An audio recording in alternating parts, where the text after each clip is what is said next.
میں آپ کو دکھاتا ہوں بخاری سے پہلے احمد ابن حنبل، بخاری کا استاد، مسلم کا استاد احمد ابن محمد ابن حنبل.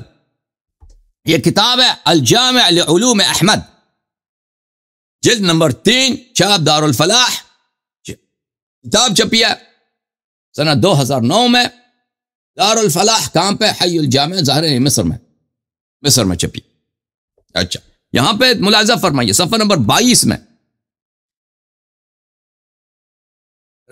بلی حسن ابن اسماعیل الربعی کہتے ہیں قال لی احمد ابن حنبل، احمد ابن حنبل نے مجھے کہہ دیا.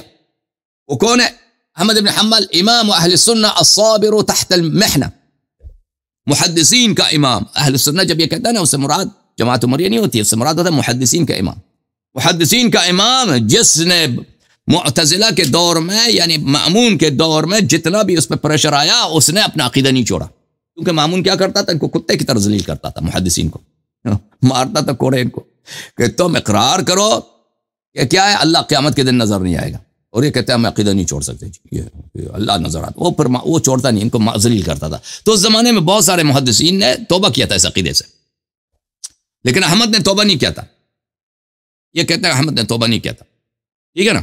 یہ جو کہتا ہے الصابر تحت المحنہ، اس سے کیا مراد ہے؟ اس سے یہی مراد ہے.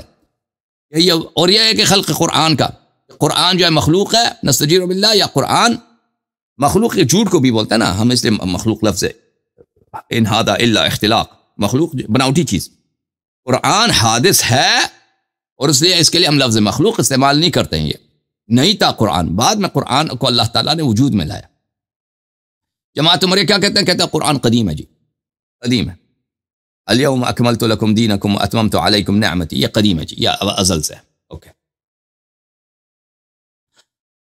اچھا، اس مسئلے پہ بھی ان کو کافی رگڑا تھا بنے عباس کے زمانے میں. جب متوکل خلیفہ بنا تھا تو پھر اس نے وہ خود جو ہے محدثین کا طریقہ کار اس نے انتخاب کیا تھا، پھر وہ دوبارہ اس نے محدثین کو بڑی عزت دی ہے. اچھا، اجمع 90 رجلا من التابعین. احمد کیا کہہ رہا ہے؟ احمد کا شاگرد بلا واسطہ احمد کی اپنی زبان سے نقل کر رہا ہے.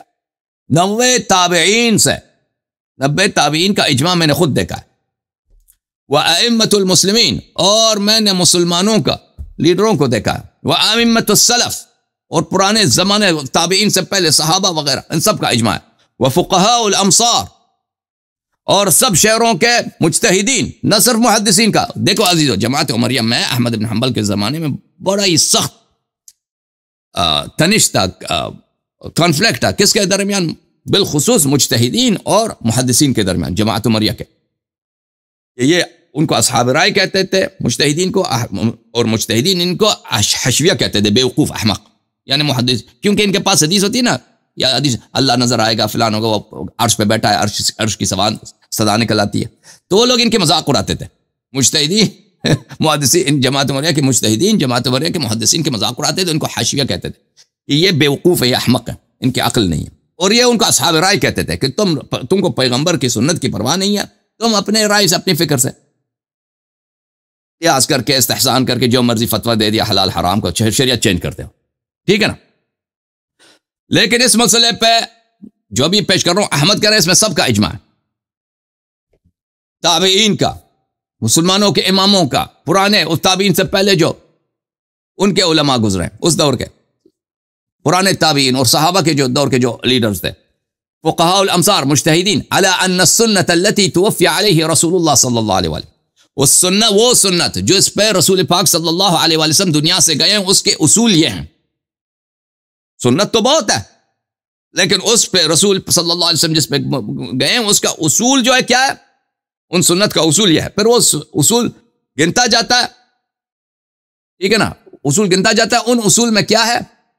ان اصول میں ایک اصل یہ ہے، الکف عما شجر بین اصحاب رسول اللہ صلی اللہ علیہ وآلہ وسلم.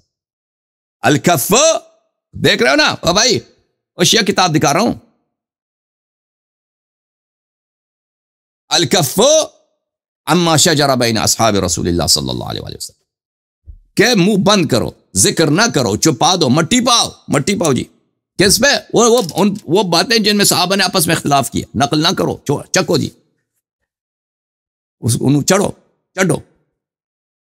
اور پھر اس کی جگہ کیا کرو؟ وہ ترحم، اس کی بجائے ترحم کرو جمیع اصحاب پر، سب صحابہ پہ بولو رحمت اللہ علیہ رضی اللہ عنہ، یہ بولو۔ پھر اسی کتاب میں صفحہ نمبر 593 میں احمد کا ایک شاگرد ہے، اس کا نام ہے عباس ابن مشکوی الحمدانی، وہ کہتا ہے میں خلیفہ کے پاس گیا الواثق باللہ، عباسی خلیفہ تھا الواثق باللہ۔ الواثق مجھے لگتا ہے یہ کہ اس کا الواثق مامون کا چھوٹا بھائی ہے، ہارون کا بیٹا ہے، اور یہ مامون کے بعد یہ خلیفہ بنا تھا۔ میں اس کے دربار میں گیا تو اس نے مجھ سے، بہت سارے علماء وہاں پہ تھے، اس نے مجھ سے یہ سوالات کیے۔ جو ان سوالات کیا اس نے کہا کہ وَمَا السُّنَّةُ وَالْجَمَاعَةُ، سنت و جماعت کیا ہے، سنت و جماعت کے اصول کیا ہیں؟ تو اس کے اصول میں سے میں نے یہ بتایا الکف عما شجر بین اصحاب رسول اللہ صلی اللہ علیہ وسلم، ہمارے اہل سنت کے اصول میں سے کیا ہے کہ ہم ذکر نہ کریں صحابہ کے درمیان جو اختلافی باتیں اس کا ذکر ہی نہ کریں، انہوں چڈو جی مٹھی پاؤ۔ اچھا، میں نے یہ پورا ماجرا، وہ کہتا ہے میں نے احمد کو سنا دیا، احمد ابن حنبل کو سنا دیا۔ جب احمد سے میری ملاقات ہوئی ہے تو میں نے احمد کو سنا دیا کہ میں خلیفہ کے پاس گیا تھا، خلیفہ نے مجھ سے بڑی بڑی باتیں پوچھی، میں نے یہ جواب دیا۔ تو احمد نے یہ کہا فسألني عما جرى بيني وبين الخليفة فأخبرته قال ينبغي أن نكتب هذا على أبواب مساجدنا۔ احمد نے کہا کہ ہم اس بات کو، یہ تو بڑی چنگی گل کی ہے تسی نے خلیفہ نال، آپ نے تو بہت زبردست بات کی ہے خلیفہ کے ساتھ، اس کو تو ہمیں چاہیے کہ ہم اس کو بل بورڈ بنا کے اس کو کیا لگا دیں، اپنے مساجد کے دروازوں پہ وہاں لکھ دیں کہ صحابہ دے متعلق کوئی گل سچی بھی ہو تو نقل نہ کیا جائے۔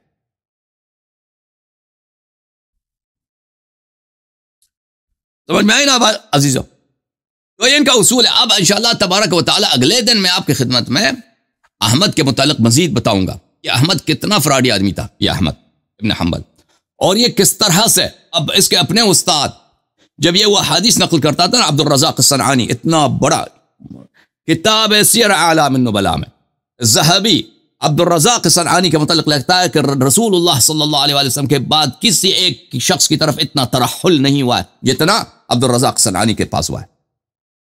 ترحل کس کو بولتے ہیں؟ کہ کسی کے شخص کی طرف کوچ کیا جائے، کسی کے شہر میں چلا جائے تاکہ اس سے استفادہ کیا جائے۔ رسول صلی اللہ علیہ وسلم کے بعد کسی کی طرف اتنا ترحل نہیں ہوا جتنا ترحل کس کے پاس ہوا ہے؟ عبد الرزاق صنعانی کے پاس۔ یہ عبد الرزاق صنعانی بہت سارے محدثین کے استاد ہیں، اور احمد بھی ان کے پاس گئے تھے حدیث لینے کے لیے، اور کتنے روایات ہیں کہ یہ عبد الرزاق صنعانی جو نہایت ہی ثقہ ہے، اس رجال بخاری میں سے، مسلم میں سے، اور اس کے علم میں، اس کے فضیلت میں، اور اس کے ثقہ ہونے میں کوئی شک نہیں ہے۔ جب وہ صحابہ کی کرتوت سناتا تھا نا، کتاب سے احادیث پڑھتا تھا، تو احمد اپنی کان پکڑ کے بیٹھ جاتا تھا تاکہ مجھے سنائی بھی نہ دے۔ جب ان کا طریقہ کار یہی ہے، ٹھیک ہے نا، اور یہ وہ نکل جاتا تھا، باہر چلا جاتا تھا، جب اس کی باتیں ختم ہو جائے تو واپس آتا تھا تاکہ اس کو سنائی نہ دے کہ صحابہ نے کیا کیا۔ تو بھائی جب ان کا اصول یہ رہا ہے صدیوں سے، تو آپ کیا توقع کرتے ہیں؟ کیا توقع کرتے ہیں کہ صحابہ کی بری باتیں نقل کریں گے اپنی کتابوں میں؟ عمدن نقل نہیں کریں گے، وہ مجبوری غلطی سے اگر ان سے نقل ہو جائے۔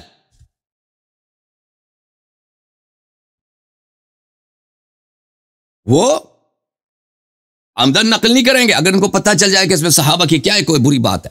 ملاحظہ فرماؤ جناب، کتاب ہے الجامع لاخلاق الراوی وآداب السامع، تالیف الحافظ خطیب البغدادی، حافظ ابو بکر خطیب بغداد کی کتاب اخلاق راوی و آداب السامع الجامع، یعنی کہ روایت کرنے والے کے شرائط کیا، روایت کرنے کی ادب کیا ہے، محدثین کے اصول۔ سمجھ میں آ رہی نا بات آپ کو؟ یہ کتاب لکھا ہی اسی لیے اس نے، ایک محدث جب حدیث نقل کرتا ہے تو اس کے کیا شرائط ہیں۔ یہ اس کا جلد نمبر 2 ہے، کتاب چھپی ہے مکتبۃ المعارف ریاض میں۔ کب چھپی ہے؟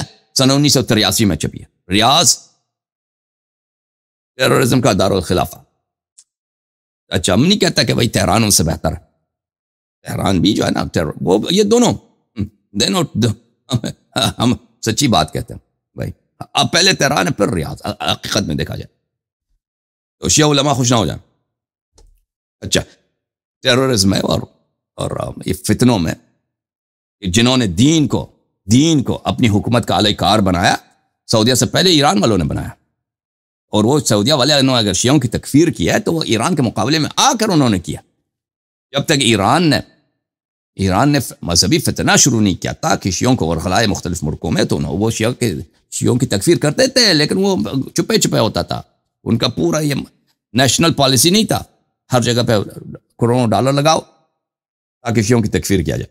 بہرحال یہ کون سا صفحہ ہے میرے عزیزو؟ یہ صفحہ ہے 119. صفحہ نمبر 119 میں وَلِيَجْتَنِبْ الْمُحَدِّثُ رِوَایَةَ مَا شَجَرَ بَيْنَ الصَّحَابَةِ. محدث کا کام کیا ہے؟ روایت کرنا. محدث کا کیا کام ہے؟ روایت کرنا. اپنی تعصبات کو ایک طرف چھوڑ دو. تم جو حق ہے روایت کرو. تم جو حق ہے روایت کرو نا. نہیں نہیں نہیں نہیں نہیں، بالکل تعصب کے ساتھ روایت کرو. محدث کا کام یہ ہے کہ کیا کرے؟ اجتناب کرے ان چیزوں کی روایت کرنے سے جو صحابہ کے اختلافات پہ مبتنی ہے، خلافت کے صحابہ کے اختلافات پہ مشتمل. محدث اجتناب کرے اس روایت کو نقل کرنے سے جن میں صحابہ کے اختلافات ہیں. وَيُمْسِكُ عَنْ ذِكْرِ الْحَوَادِثِ الَّتِي كَانَتْ مِنْهُمْ. اور صحابہ کے جو برے کرتوت ہیں، جو بدعات ہیں، ان سے وہ امساک کرے، ان کو نقل نہ کرے. یا سبحان اللہ. تب ان کے مذہب پہ کوئی اعتبار ہے جب ان کے اصول ہی میں سے جھوٹ بولنا ہے، جن پہ ان کے اصول ہی میں سے کیا ہے؟ چھپانا. چھپاؤ. اور بھائی مٹی پانا ان کے اصول میں سے ہے اور ختم ہے. ان کے مذہب یا نہیں ہے بھائی؟ ان کی کتابوں کا کوئی اعتبار ہے کہ بخاری نے نقل کیا نقل نہیں کیا؟ جب تمہارا اصول ہی یہی ہے بھائی تمہارا. اور ہم دیکھتے ہیں، ہم قرآن سے ان کو دکھاتے ہیں سورہ تحریم، سورہ حجرات، یہ تصدیق کرتے ہیں بھائی؟ مجھے بتاؤ. ہاں تصدیق کرتے ہیں. مینو ڈسو جی، حدیث نو چڈو جی. قرآن تے حدیث دے مقابلے زیادہ اعتبار ہے قرآن دا.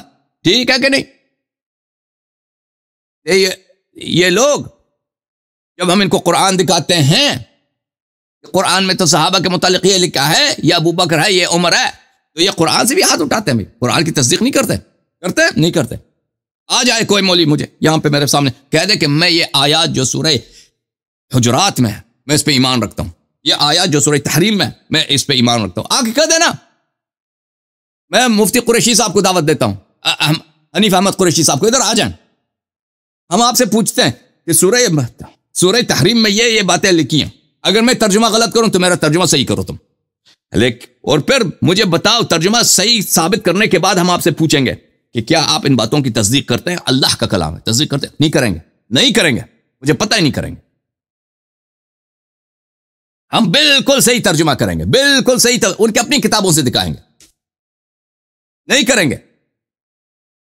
ایک منٹ.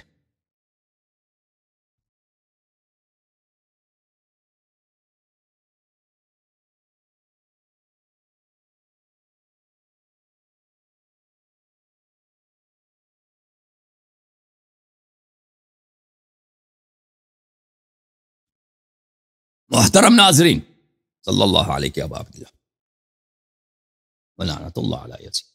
خطیب بغداد کہتے ہیں کہ ان کی بری باتوں کو نقل نہ کرو اور ان کے اختلافات کو نقل نہ کرو. وَيَعُمَّ جَمِيعَهُمْ بِالصَّلَاةِ عَلَيْهِ وَالْإِسْتِغْفَارِ لَهُمْ. اور ان پہ کیا کرو؟ بس صلوات پڑھو، ان پہ درود پڑھو، ان پہ استغفار کرو. اچھا، اس کے کوئی دلیل بھی ہے شریعت میں؟ کہتا ہے جی ہاں، شریعت میں اس کی دلیل ہے. کیا حدیث نقل کرتا ہے؟ حدیث نمبر 1357. حدیث یہ ہے،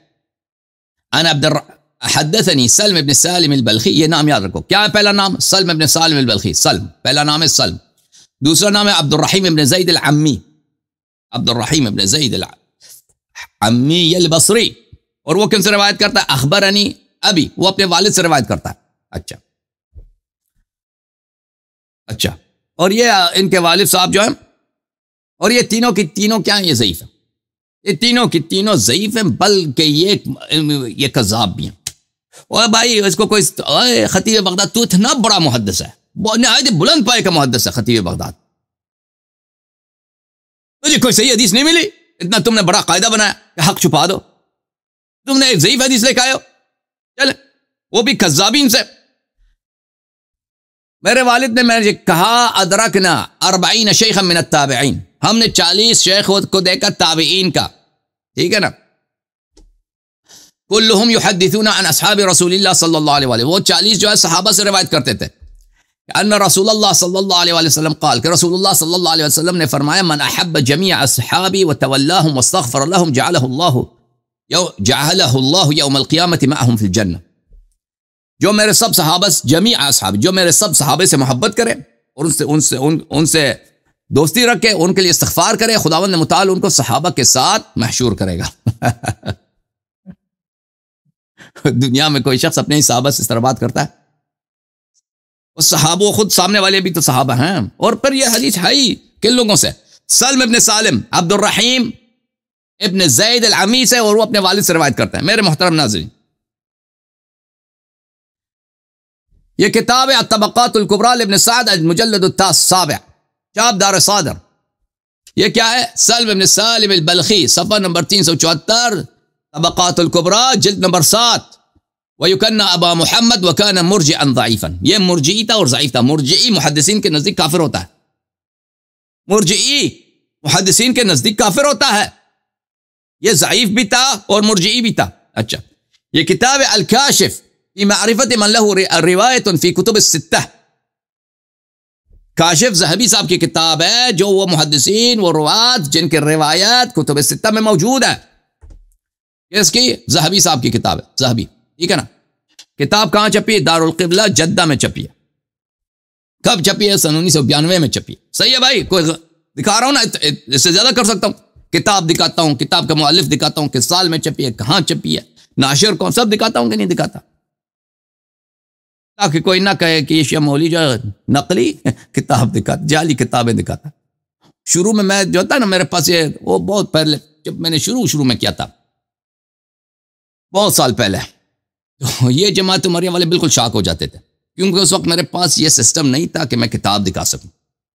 میں پڑھتا تھا کہ یہ کتاب میں لکھا ہے نا، وہ ایک کمرہ سامنے ہے، اسی میں، تو اس میں ان کو نظر نہیں آتا تھا کہ کتاب میں کتاب دکھا سکوں، یہ سسٹم نہیں تھا کہ کتابیں دکھا دیں، اسکین دکھا دیں، پرنٹڈ کتابیں دکھا، تو وہ کہتے تھے اللہ یاری جھوٹ کہتا ہے، وہ بڑا مشہور کر دیا تھا اس زمانے میں کہ اللہ یاری یہ کیوں ہماری کتابیں، یہ آدمی ہے ہی جھوٹا ہے، نقلی کتابیں، وہ کتاب میں کچھ اور لکھا ہے، یہ کچھ اور پڑھ رہا ہے، ٹھیک ہے نا، یا وہ کتاب ہے ہی نہیں ہمارا، یہ شیعوں کی اپنی کتاب ہے، بیروت میں، ایران میں، لبنان میں شیعہ رہتے ہیں، شیعوں نے یہ کتابیں چھاپی ہیں، اس طرح کی باتیں۔ تو مجبوراً مجھے یہ سسٹم رکھنا پڑا کہ ان کی کتابیں بھی دکھا دیں، کتابیں دکھا دیں، تاکہ یہ بھائی کیا نہ کریں، ہاں، تاکہ یہ راستہ بھی ہم سے چھینا جائے۔ اچھا، یہ کتاب ہم نے دکھا دیا آپ کو، کون سا کتاب ہے بھائی؟ کتاب کا نام ہے الکاشف، ذہبی صاحب کی۔ اچھا، عبد الرحیم ابن زید العمی اپنے والد سے روایت کرتا ہے، ترکو، یہ متروک ہے، متروک، ٹھیک ہے نا۔ یہ کتاب تقریب التہذیب للحافظ ابن حجر العسقلانی، چاپ دار الرشید حلب شام میں چھپی ہے، سن 1991 میں چھپی ہے۔ عبد الرحیم ابن زید ابن الحواری العمی، اچھا، متروک کذبہ ابن معین، یحییٰ ابن معین نے بولا یہ آدمی جھوٹا بھی ہے، متروک بھی ہے، سنہ 184 میں اس کی وفات ہے، ٹھیک ہے نا۔ اس نے اپنے والد سے نقل کیا، اس کا والد بھی ضعیف اور مکذوب ہے، ٹھیک ہے نا، وہ دکھانے کی ضرورت نہیں ہے، اس کے سند میں دیکھوں تو اور بھی نظر آئیں گے، لیکن 3 کافی ہے بھائی، ٹھیک ہے نا۔ اس کے پاس کتنے حدیث آئے؟ یہ پہلا حدیث،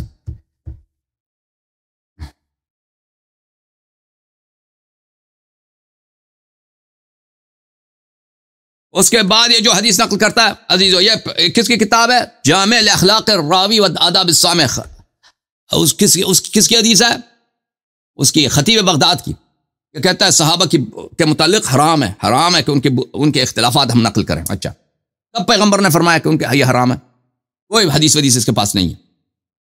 وہ جو حدیث ہے صحابہ سے محبت کرو، وہ حدیث بھی کون سے؟ وہ کذابین سے اس نے روایت کی۔ اس کے بعد والی جو حدیث ہے اس کے پاس، حدیث نمبر کون سا؟ وہ 1358 میں، یہ حدیث جویبر سے، ضحاک سے، قال امرهم، یہ تو بری طرح منقطع ہے، ضحاک تو صحابہ میں سے، یہ بری طرح مرسل ہے، اور اگر ہم دیکھ لیں اس میں بہت سارے ضعاف بھی نکلیں گا، نکلے گا. بھلی کہتا ہے کہ وہ بھی اس کا قول ہے, یہ کوئی حدیث بھی نہیں ہے. ضحاک نے کہا امرہم بالاستغفار لہم, اللہ نے نبی صلی اللہ علیہ وسلم کو حکم دیا کہ صحابہ کے لیے استغفار کرو. وَهُوَ يَعْلَمُ أَنَّهُ سَيُحْدِثُونَ مَا أَحْدَثُوا,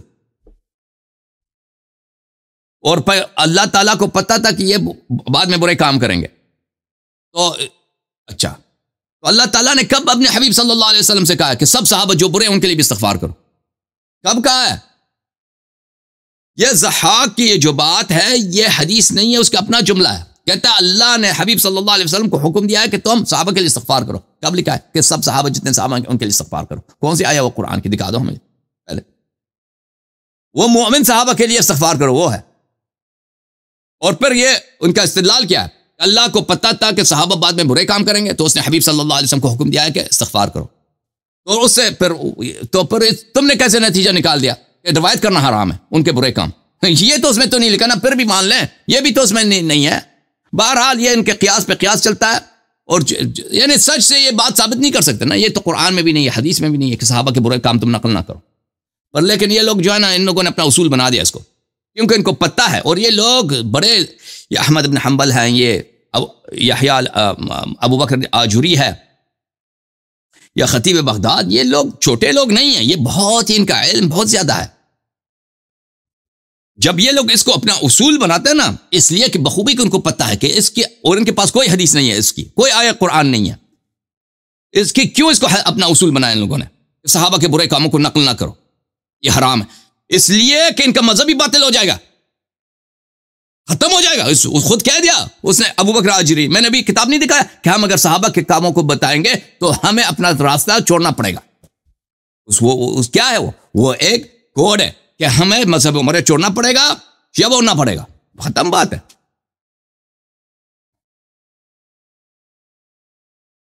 پھر اس کے بعد دیکھیں خطیب بغداد کے پاس تیسرا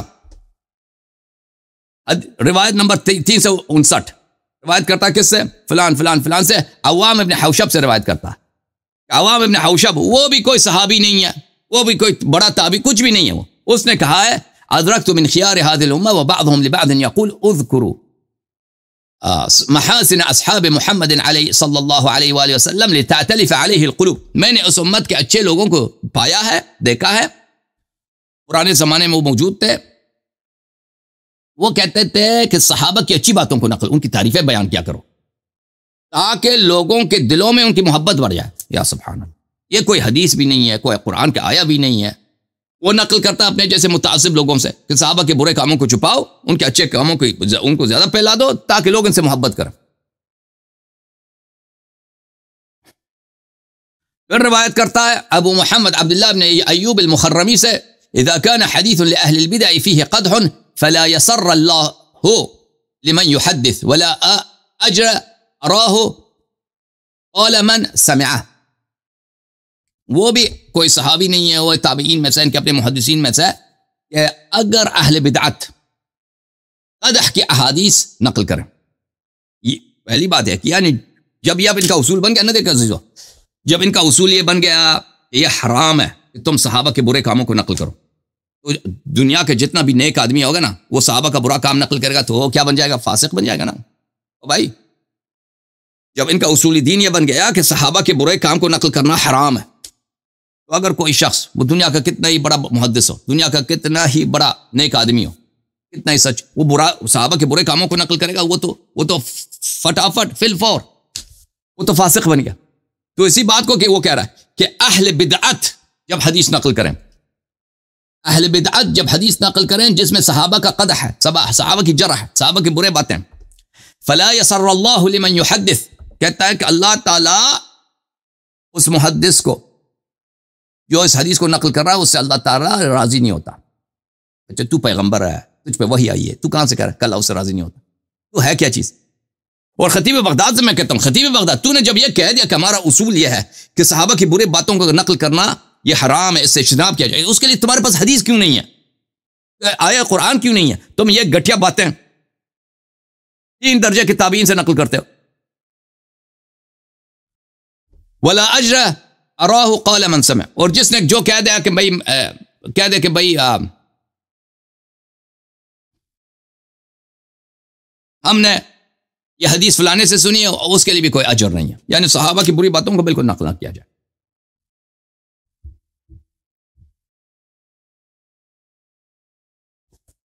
محترم ناظرین، یہ کتاب ہے کتاب العزلہ، تالیف ابی سلیمان حمد ابن محمد الخطابی البستی، چاپ دار ابن کثیر۔ یہ خطابی بستی اس کا کتاب ہے معالم السنن، اس کے کئی اعلام الرائے، اعلام الہدایہ اس کی کتاب ہے۔ یہ بہت ہی پرانا محدث ہے، اور اس کے سنت میں، حدیث میں اس کی کتابیں کافی ساری ہیں۔ اچھا، یہ اسے کتاب لکھا ہے، اس کا نام ہے العزلہ، چاپ دار ابن کثیر، سن 1990 میں کتاب چھپی ہے، اور اس کی بہت تعریف ہے خطابی بستی کی، یہ بہت بڑے محدثین میں سے۔ صفحہ نمبر 95 میں فرماتے ہیں، اما ما شجر بین الصحابہ من الامور، صحابہ کے درمیان جو اختلافات پیدا ہو گئے، شجرہ میں نے کہہ دیا نا، شجرہ اختلاف کو بولتے ہیں، خصومت کو بولتے ہیں، صحابہ کے درمیان خصومتیں جو پیدا ہوئی، اختلافات، دشمنیاں پیدا ہوئیں۔ وحدث فی زمانہم من اختلاف الآراء، اور صحابہ کے درمیان جو اختلاف آراء، مخالفتیں پیدا ہوئی ہیں، فإنه باب كلما قل التسرع فيه والبحث عنه كان اولى بنا واسلم لنا، یہ ایک ایسا باب ہے، ایک ایسا چیپٹر ہے کہ جس میں کم ہی اس میں ہم پڑ جائیں، یہ بہتر ہے، سمجھنے کی ضرورت ہی نہیں، جاننے کی ضرورت نہیں، روایت کرنے کی ضرورت ہی نہیں۔ اچھا کیا کریں پھر؟ بس یہ اعتقاد رکھو، ومما يجب علينا ان نعتقد في امرهم انهم كانوا ائمة علماء، بس یہ عقیدہ رکھو کہ امام تھے، عالم تھے۔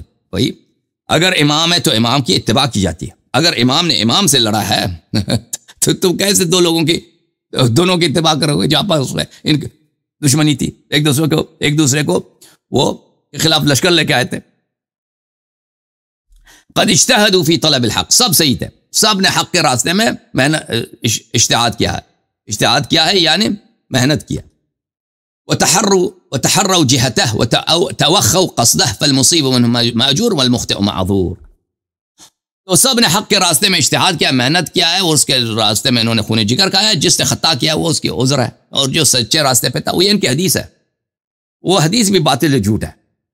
اگر وہ بھی جنگوں وغیروں کے معاملے میں نہیں ہے، وہ قاضی کے معاملے میں، ان لوگوں نے قاضی کے لیے نقل کیا، وہ شیعہ حدیث نہیں ہے، وہ شیعہ مجتہدین کے ہاں وہ بھی حدیث کافی مشہور ہے، لیکن وہ شیعہ حدیث نہیں ہے، وہ عمری حدیث ہے کہ قاضی جب حکم دیتا ہے، اگر وہ قاضی جب حکم دیتا ہے، یہ نہیں جنگوں کے معاملے میں کہ اگر دو آدمی آپس میں لڑیں، ٹھیک ہے نا، اس مسئلے پہ نہیں، وہ قاضی جب حکم دیتا ہے، اگر اس کا حکم صحیح ہے تو اس کو 2 اجر ملے گا، اگر اس کا حکم باطل ہے تو اس کو 1 اجر ملے گا۔ یہ شیعہ روایت نہیں ہے، شیعہ روایت میں آپ کو گنجائش نہیں کہ آپ غلط حکم دیتے ہیں، اس کا بھی اجر ہوگا۔ شیعہ حدیث میں آل محمد علیہ السلام میں یہ نہیں ہے، بلکہ اس کے خلاف ہمارے یہاں اور مخالفین کا اس کے بھی نقائص موجود ہیں۔